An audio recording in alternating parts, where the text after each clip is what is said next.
welcome to the Single Girl's Guide to Life, your weekly guide to single life living in your 20s, 30s and 40s. I'm Chantel Dyson. I'm a single life empowerment coach that helps women get confident in their single lives. Now, you'll notice that start sounds a little bit different because I'm aware that more and more of you are of different ages, and I also want to be really specific about the people that I help. So whilst I still talk about the course of life, I think it's also important that it comes across that it is all about empowering you to love your single life and to be okay with being single, to be comfortable with that, and ultimately to make that a choice for some of you rather than feel like it's happening to you. Now, for those of you that can see this because you're watching on YouTube, you'll notice that the background is as different as it was in previous episodes. I am still away and I haven't changed the camera setup from the last time I did it. That does mean that because I'm away at a treehouse in Bath that is next to or on, not sure really, on a working farm, and is just in the middle of a beautiful setting, there is sometimes going to be noises in the background, sometimes, for those watching, the birds and even the squirrel that keeps coming along and making a noise and interrupting. So apologies if there are sounds. Hopefully it adds to some of the element of slowing down that I spoke about in last week's episode, in terms of that's one of my goals. And if you haven't listened to last week's episode, to consider what it is that you want in your single life, then maybe it's time for you to have a little reevaluation of that. Now, in today's episode, we are going to talk about the thing that probably makes the most sense for recording this in a remote location, and that is about taking a solo trip when you're single. It's one of those things that some people don't really enjoy about single life, feeling like they have to go on holiday without someone because it feels that we don't have a choice about that we don't have someone to ask. Now, I saw that differently, and it is partly perspective. It is all about writing that more positive spin on it where you can, and that this allows me to go away on my own, do whatever I like when I like, and there's no expectation about what happens. This little time away that I am currently on was previously booked because I was a teacher, and a teacher that arguably, would I have said I was a workaholic? I don't know. Don't know what the definition is. I could stop if I wanted to. I very much cared about what I did. So I don't know if it would count as workaholicness. But I worked a lot because I enjoyed what I did and I wanted to do it well. In the first lockdown, however, I would say that I probably did work too hard because at the time it was one of those areas that I had some control of. We were, as teachers, still working, and so work was something I threw myself into whilst the world basically didn't know what was going on with coronavirus. However, I probably worked too much and I booked my first ever solo trip. And from that trip, I learned how valuable it was. So I booked this one, again, when I was a teacher, knowing that the April point in the year can be, you've got through Christmas and it's the point where you might need a break. So this is literally the beginning of the Easter holidays. Now, interestingly, when I then decided to change my job, I thought about this trip and another one that I've got booked, and I was like, I don't know if I really need these. My life now, the way that I get a choice about things, the way I can balance work, I'm not sure if I need it. And initially it would have been to go and explore and to relax a little bit, a bit of both really. I chose Bath because I'd never been and I wanted to look around. I wanted to have a little bit of an adventure like I'd had with my solo UK road trip, for those that followed that last summer. First time I really started on TikTok, for those of you that might have seen that all that time ago. Interestingly, however, I kept this, I paid the rest of the money, and I intend to keep the other one too. What I did, however, was change what I was going to do here. This, as you can see, is not me going to explore the surrounding area. I could be in any pretty countryside right now to some degree, and it wouldn't be any different because I don't plan on leaving this place this time, which is a shame because I know Bath is a lovely place, apparently. But it changed for me what this was about. This was about coming away from the distraction of home, which I live on my own. It's not like I've got tons of distractions, but when I'm at home, it's easy to put it off doing this stuff. As much as I love it, I'm not saying I don't like sitting here and sharing my ideas with you, but there's always something else that can be done. There is always the cooking, the cleaning, sorting that out, doing that it's very easy to get distracted and not do this, which is actually what I really want to be doing, and not feeling, not guilty, but being like, oh, I know I need to do that. I know there's still stuff when I get back. But I think sometimes it gives me that intense level of focus. Like, I'm here, I want to make the most of it. And so let's really get ourselves sorted. Like, it is 9:30. I've already recorded one of these. We're on to number 2. My plan is to get a few done here.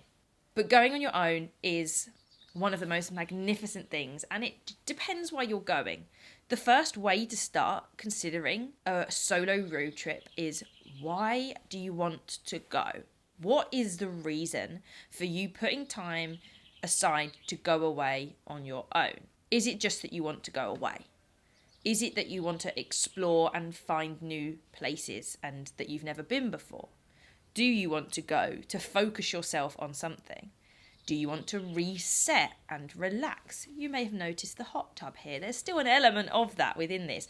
I could change my mind at any point and go to a restaurant in the evening and explore Bath city centre. I'm assuming that's what it's got. I could change my mind at any point. That isn't what I've intended for it. And my intention changed before I got here. But understanding why you want to go away alone is important. I needed to go away alone back in 2020 because I needed a break and I needed to not take my laptop.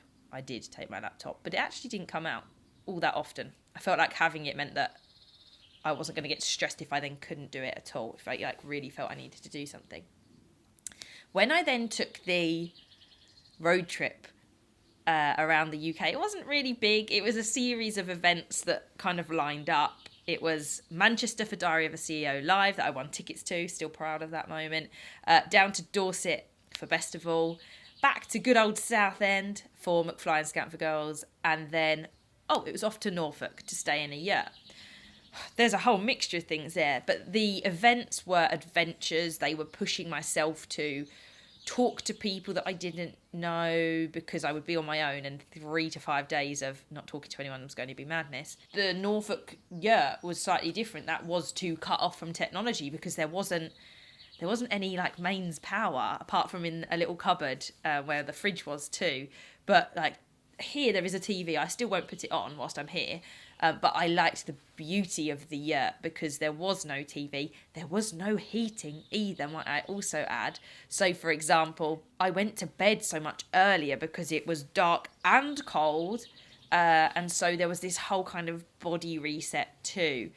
That was another reason. The reason that I've got a surprise trip booked, which is where I don't know where I'm going till I get to the airport, is along the lines of a challenge. It is my first one abroad as well. So it has that, I want to show that I can do it. I was planned to do that in 2020. It didn't happen, unfortunately. And it's understanding the motivations behind each one. Another element you want to consider is, how big do you want to go? How big are you looking to do it? And how comfortable do you feel with the size of that? When I went to the Shepherd's Hut on my own, I think it was 3 nights, which is quite a long time actually on your own. 2 nights though here feels like it's not going to be enough. Like I got here yesterday, slept, I've got the full day today, and then by tomorrow I'll be leaving again. I feel like 3 nights is more comfortable. You get a little bit more time, but it does feel like a long time to have 2 full days of nothing planned, and to have that to yourself. And yeah, it depends on, I would ask the question, how big do you want to go? When I did that, I think it was a couple of hours journey. It wasn't too far. This was 3 hours. I've comfortably made trips from Essex to Derby a number of times for maths conferences when I was on a general council. That doesn't faze me. And Manchester was probably my biggest road trip, and Scarborough. I don't know which one would be my biggest. They're about 4 to 5 hours, I think, off the top of my head from what I remember now. And to me, like, when it's UK, I am a car traveller. You could do train, you could do whatever format you wanted, but it's making sure that you're comfortable with the setup and with how big you're going. So if this is your first trip and you're nervous about being away from home and from people you know and what happens in an emergency, treat yourself to somewhere nearby. It doesn't have to be hours and hours away for you to find somewhere like this. It might be an hour out of the city for most places that would get you there, and that is not a million miles away if things do go wrong.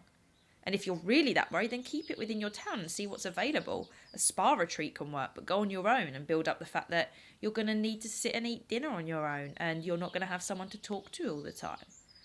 I realise that that's a concern for people. I'm about to do a live this evening on addressing some of those bits within the Single Life Be Like community because people have asked. So I'll be delving into that then even more. Kind of get that on demand in that community. Whereas this time, I'm just talking about those elements. I've built up over time, obviously doing a road trip to 4 different places. I learned a lot during that. The Manchester visit was one night. Bad idea. Do not drive up to Manchester one day, go to an event, sleep, and then plan to go somewhere the next day. Unless you're not doing the driving. I reckon if it had been train, it might have been easier. But it still felt like you didn't settle. I didn't really settle on that whole trip until Norfolk. So that was about 5 days I spent doing the kind of first bit. You know, you're going to get things wrong. When I got to Norfolk, I hadn't really thought about what I was going to do there. But the host, a lovely gentleman, can't remember his name, but he described the beaches and the fact there are seals on the beaches in Norfolk. Who knew? And so I didn't have a towel. I didn't have a swimming costume. I didn't have anything like that was beach ready. So I went out. I went to a couple of shops, bought a towel, bought a swimming costume, and suddenly sorted it out. I don't know what I thought I was going to do. I thought I was just going to chill by the year. I changed my mind. And that is the beauty of a solo trip, is that, and that can happen on a trip with other people, but you haven't then got to debate what you were doing, and you can much more easily go with the flow. Like, I might be done with all of this by midday, and I might be like, well, I'm going to go for a walk, or I am going to go and explore. And again, you can still do that with someone, but if I get that intuition and I get that desire to go do that, I ain't got to check with anyone. I just go do it. And I know people are put off by a solo trip sometimes because they're worried about being on their own. It helps if you're doing a podcast or video diary.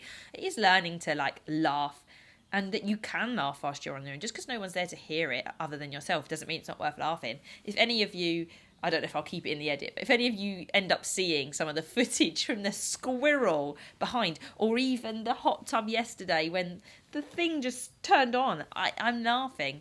Just because I'm on my own doesn't mean that I can't laugh or cry and experience lots of emotions and have a joyful time. And hey, put it on your Instagram, not to show off, not to get validation, but if you want to share it with people, share it with people. It's not something that you have to do on your own. Go, if you really are going to struggle, I've never thought of this, but it's just come to me. If you're struggling and you don't want to bombard people on social media with it, treat yourself like a content creator for once, which is essentially what I do alongside actually coaching people, but record everything and then decide to make a video later, or let iPhone do that thing where it does memories and make a video for you. You don't even have to have that technical ability with it, but using your camera to document, talk to it, makes you feel less alone in that sense. And then also document the fun little moments. So this morning was the first time the squirrel went up a post and then down to get the nuts out of the little box that's just down here for those that can see it, and then went back up.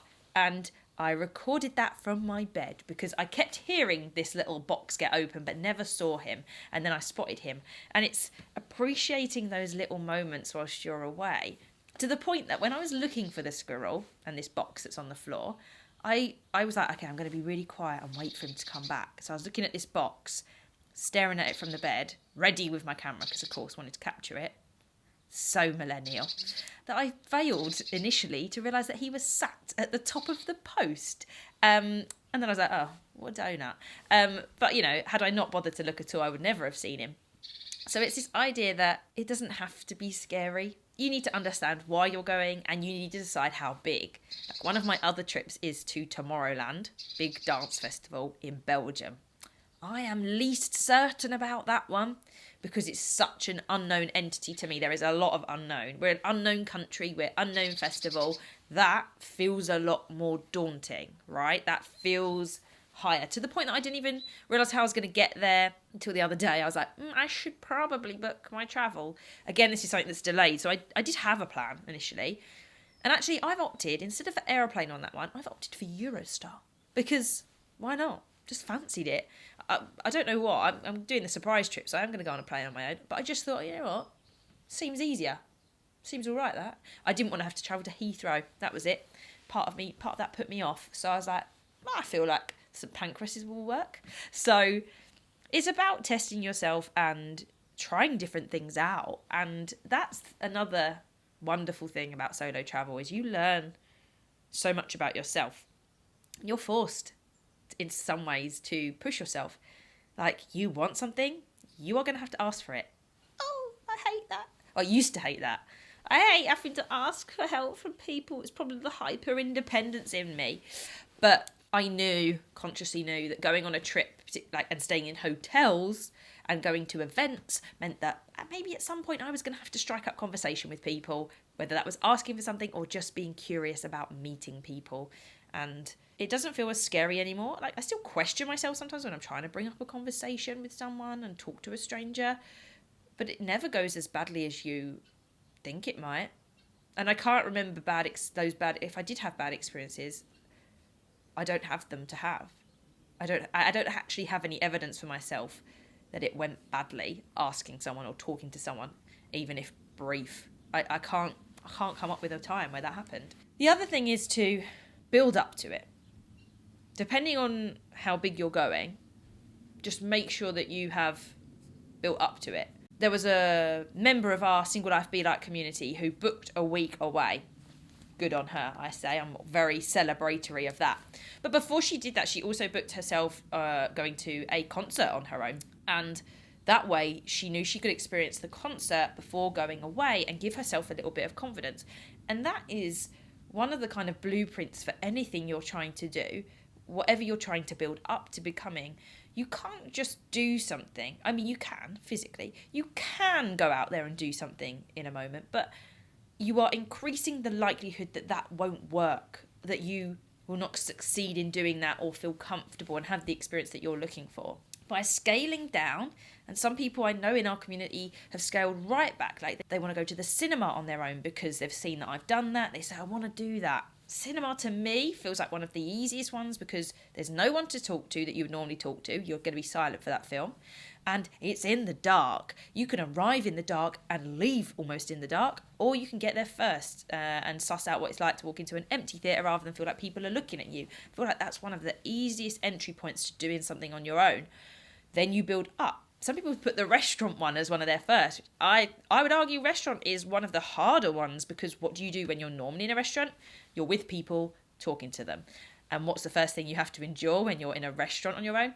Being on your own, not talking to pretty much anyone for that entire time. So I would, on a scale level, rate that harder. Some people might say going on a solo trip on their own is easier than going to a restaurant because once you get to the venue, you know, if it is something like this where you kind of got things to do within your own space, you're there and no one's there to question you. It might get lonely and it's for a longer period of time, which makes it harder.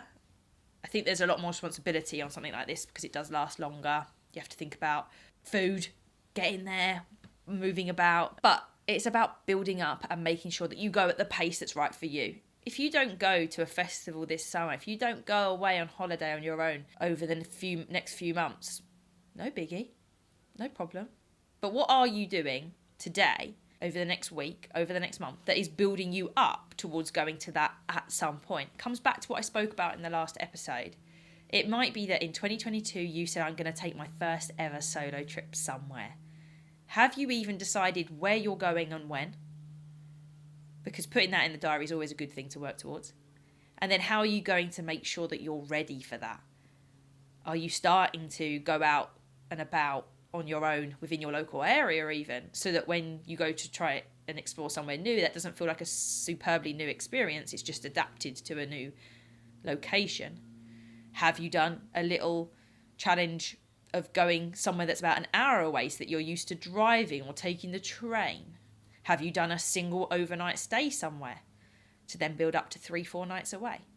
What is it that you can start doing now, action-wise? I don't just mean finding out information. You can read up on loads of information on stuff, but until you start doing it, you don't give yourself the confidence of doing it. Knowledge does start you off with some confidence, like you want to know some of the stuff before you go, but you actually have to try stuff to really feel that in yourself. And that's the problem, right? You can't know until you do it how you're going to be. There will be things that come. You will feel lonely at certain points. You will be like, oh, I don't know what I'm doing. Oh, sugar, I didn't think about that for food. I didn't know I was going to have to do that. And there will be those times where you go, oh, someone that knows what they're doing would have thought of that. I didn't think about taking a towel to Norfolk, which has great beaches and seals. Didn't even look the place up. I just knew Norfolk was quite nice. And it was a bit like this. I was kind of after the venue rather than exactly where it was, so I didn't really think about any of that. Did it matter? No, I had a great time. People were well jealous of the seals. Not that it's about jealousy, but I remember getting lots of comments about the seals. I had a lot of comments about this place too. It's a beautiful place. It's not why I go. I go because I like quirky places. It's cool. I like going to different places. And I like doing stuff by myself from time to time. Even if I was in a relationship, got myself into one, I would still want to do this at least twice a year and not with them, in the nicest way possible. I would want to do things like this with them too. I see so much value in 2 to 3 nights away on my own that financially allowing, can't guarantee I can do this, I would do this. Another thing I really want to do, there's a couple of things I want to do. Another thing I want to do on my own, which I think are harder, is camping on my own, and also like using my car as a camper. Ooh, I have started to work on the ideas around that, but I haven't really made any plans for that. I've got quite a busy summer. I don't know where I can fit it in. And obviously that kind of trip isn't going to be somewhere that I can do lots of recording because of how much tech equipment it requires. You can't see. What have we got plugged in? 2 things plugged in, but then other things are connected to other things. That will very much be something that I'm challenging myself with and exploring with, I suppose. At the moment, I don't have the desire, amongst all the other things I've got on, to do that. Maybe that is going to actually transpire into next year. I don't want to be super cold either. So once it hits like September, October, I'm not up for going on either of those. So maybe that won't be for 2022. Maybe it's 2023 that will happen. If you're thinking about taking a solo trip, then just sit down and work out why it is you want to go, how big you want to go, and it's going to depend on what you've experienced so far, and what things that you can be doing now or soon that are going to help build your confidence towards committing to that and going on that trip. That will help you work out what you want to do on your solo trip. And there will be tough bits. It won't all be wonderful, but nor is it when you go on holiday with someone. Like, oh, you want to go to dinner now? Okay. Or, oh, you want to go see that? Okay, let's do that. You feel an obligation, and sometimes you will spend time apart whilst you're away. People also have arguments whilst they're away when they're along with their other halves, because 7 intensive days with someone can be intense when you're normally coming and going in the house. It doesn't always happen, obviously, to have an argument, but it can happen. And so, things don't always go smoothly. You've just got to take it easy, look after yourself. Safety is key. Make sure people know where you are, that you're checking in with people even when you're away. There's things like that practically to also consider. But in terms of actually getting over that mental block and then the reasons and how you can actually get yourself to planning something, hopefully this has given you a little bit of guidance on that. I can't wait to hear some of the stories about you taking a solo trip. You can see more and more of whatever goes on over the next few months. It will be on TikTok, it will be on Instagram, and I'll be talking about it within these podcast episodes. But primarily they're going to be fun little clips that appear on stories and as reels and TikTok videos, of course. So expect to see a fair bit of that, because you know that I like doing things on my own. It doesn't matter if I'm dating, in a relationship or not. You should still be enjoying time on your own regardless. That concept of alonement from Francesca Spector that continues on in some of these kind of references that I make as we go on. So think about what you're going to be doing. Where are you going to go? What do you want the purpose of that trip to be? Why are you going? And start taking those steps to get yourself ready for it. Until next time, keep thriving.